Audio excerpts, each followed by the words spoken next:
Hello everybody, j'espère que vous allez bien. Ce matin, j'ai un message de motivation à faire passer à mes amis médecins et tous ceux qui auront la chance de regarder cette vidéo. C'est quelque chose de très important que j'ai envie de partager et j'espère qu'on pourra en discuter. Voilà, j'ai vécu deux expériences personnelles que j'aimerais partager avec vous. La première était, je suis allé dans un hôpital de la place ici au Ghana, à Accra. Voilà, je suis allé pour une consultation ordinaire parce que je ne me sentais pas bien. Arrivé à l'hôpital, d'abord il y a toutes ces procédures-là d'accueil. Je ne vais pas mentir, le service clientèle était vraiment mauvais parce que tu es patient, tu es en face de la demoiselle qui est derrière son bureau, qui n'a même pas l'amabilité de te demander voilà en quoi est-ce qu'on peut vous aider. Et le process en fait c'est de donner sa carte et de s'asseoir et après on va vous appeler. Donc déjà tu n'as pas le droit même de poser les questions parce que quand tu poses les questions on te regarde comme un extraterrestre. Bref, j'en passe. Et voilà, après cette procédure là, il faut aller dans la salle où on prend la température, ton poids et autres. Et après pour te demander d'aller t'asseoir dans la salle d'attente pour enfin être appelé par un médecin. Voilà, j'arrive dans la salle du médecin. Déjà, moi, par mon éducation, il faut rester debout et attendre qu'on te demande de t'asseoir. Et du coup, il n'y a rien, même pas de communication. Après, je décide de m'asseoir. Et voilà, le médecin, il est là devant son ordinateur. Je ne sais pas trop ce qu'il faisait. Après 2-3 minutes d'attente, il me dit, voilà, ok, qu'est-ce qui t'amène ? Voilà, j'ai donc posé mon problème et j'ai parlé de quoi je souffrais. Et ensuite, il m'a posé certaines questions concernant ma température et autres. J'ai dit, mais docteur, vous êtes censé en fait avoir ces données-là dans votre ordinateur parce que dans l'autre salle, on a eu à prendre mes mesures. Il dit, ouais, c'est vrai. Je reste là, j'étais stupéfait. Je dis, mais c'est quoi cette histoire? Bref, j'en passe aussi. Et voilà, la consultation s'est passée de là, vraiment une consultation nonchalante, je vais l'avouer. Et je suis sorti de là, je priais seulement en fait de pouvoir me sentir mieux. Voilà. Mais c'était pas un moment agréable parce que j'ai pas vraiment senti cette communication-là entre le médecin et le patient. Bon, ça c'est la première histoire. La deuxième histoire, j'allais dans un autre hôpital pour me faire une consultation en ophtalmologie. Et d'habitude, quand je vais à l'hôpital,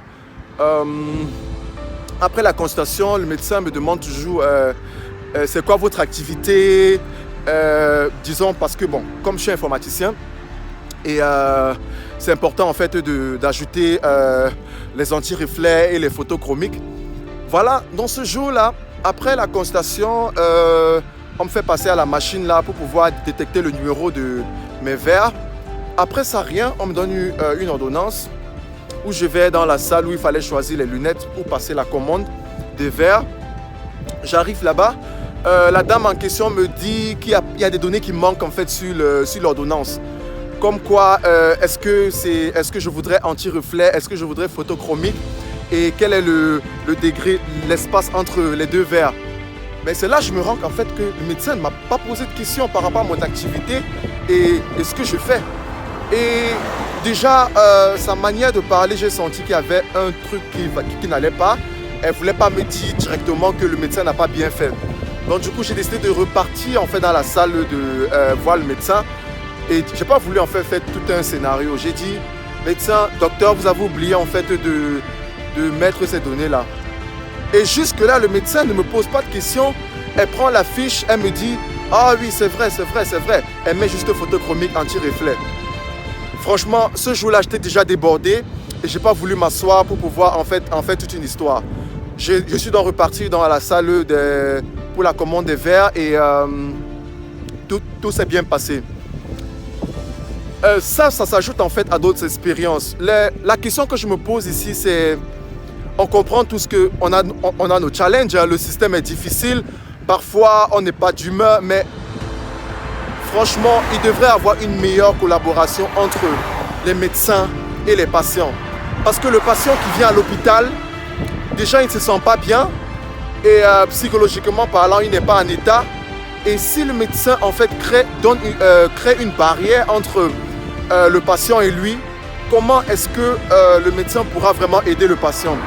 Parce que je sais, de par mon expérience, il y a des maladies ou bien des maux qui peut-être ont trait à un mode de vie. Voilà, si le médecin ne cherche pas à savoir, par exemple, le mode de vie du patient, comment est-ce qu'on pourrait être efficace dans notre analyse et nos diagnostics? Donc du coup, je pense en fait qu'on parle de service clientèle, ça va en fait dans tous les services. Hein. Et moi, je me dis, les médecins aujourd'hui devraient pouvoir considérer encore cet aspect-là parce que c'est très important. Ne créez pas une barrière entre les patients et vous. Nous avons besoin de vous. Quand nous arrivons à l'hôpital, nous avons besoin en fait que vous puissiez interagir avec nous. Même si le système est difficile et que vous en avez ras-le-bol, mais ayez encore ce côté humain-là de savoir que vous avez choisi ce métier et il demande en fait d'être proche du patient. Voilà. Je ne sais pas si certains d'entre vous ont eu à vivre une telle expérience, mais j'espère que ce message arrivera dans les oreilles de mes amis médecins et tous ceux qui sont dans le corps médical. C'est très important. S'il vous plaît, prenez soin de nous. Nous avons besoin de vous. Merci beaucoup. C'est David Lancy. Si vous avez aimé cette vidéo, partagez-la et surtout, j'aimerais qu'on en discute parce qu'il y a beaucoup de choses qui doivent changer dans ce monde. Et le changement commence par nous-mêmes. Alors, c'est un très bon dimanche. Je fais mon jogging. Alors, prenez soin de vous et à bientôt. Ciao.